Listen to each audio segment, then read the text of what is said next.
Please welcome from North Carolina, Congressman Madison Cawthorn.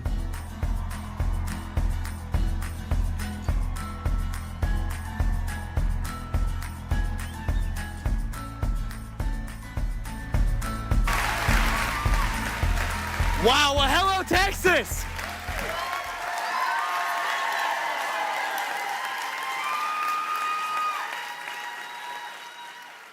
Thank you. Thank you all so much for coming out today. I genuinely appreciate it. Thank you for coming to this conference.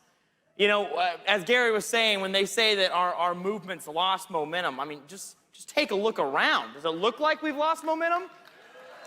You know, as I'm starting to realize, I've gotten to travel across the country a good bit now, trying to win my generation back from the clutches of socialism. And I get to go speak at all these conferences all over the country. And I will tell you, the thing that I've realized is that what unites the overwhelming majority of Americans is far greater than what divides us.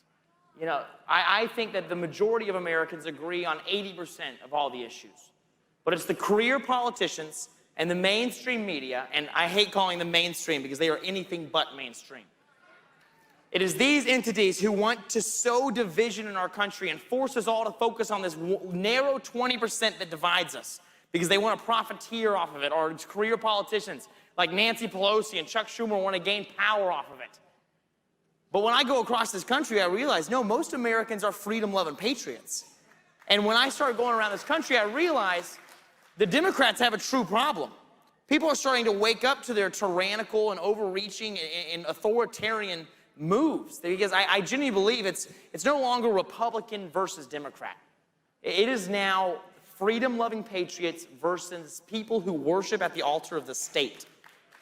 And remember, the bigger that government gets, the smaller God must get. And they're trying to push God out of our schools. They're trying to force us to want to vote to have people like Dr. Fauci in command of every aspect of our lives. And so when I start thinking about, okay, who are the normal people that normally vote for me? Okay, well, it's people who normally are gainfully employed. It's people who normally have a very strong family unit. It's people who normally believe in Christian Judeo values.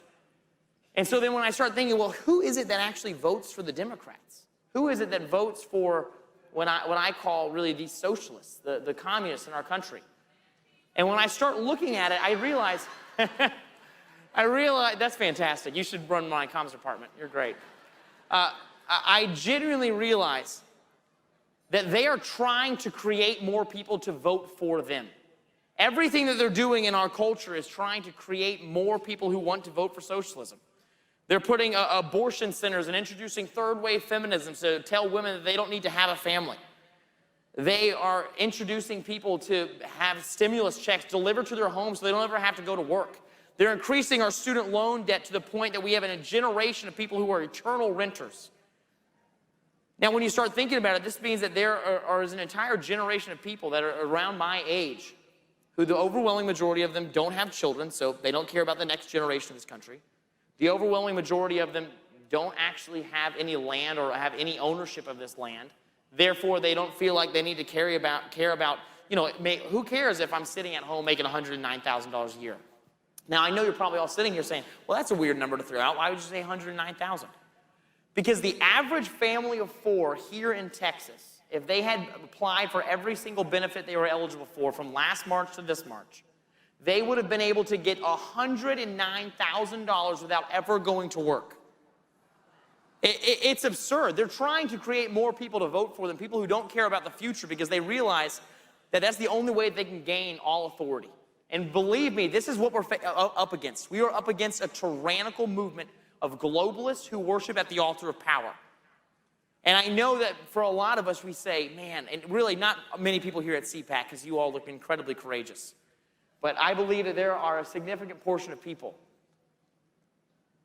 who feel afraid to stand up, who feel afraid to fight back, who feel afraid to speak out because, one, they might not want to lose their friends, or really they think they're up against this giant billion-dollar industry of the mainstream media, and they're up against all these career politicians, and all these multinational corporations are against them. What help could I do? What could I possibly do?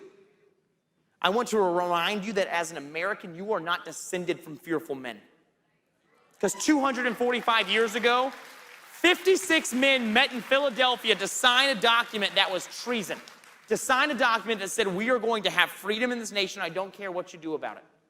And my friends, it didn't happen by accident. This country was absolutely created on purpose. Go through every single word they put inside our Declaration of Independence. And you might say, wow, they chose all those words so carefully. Why did they bother to put in the fact that they're in Philadelphia? I mean, what does it really matter where it's signed?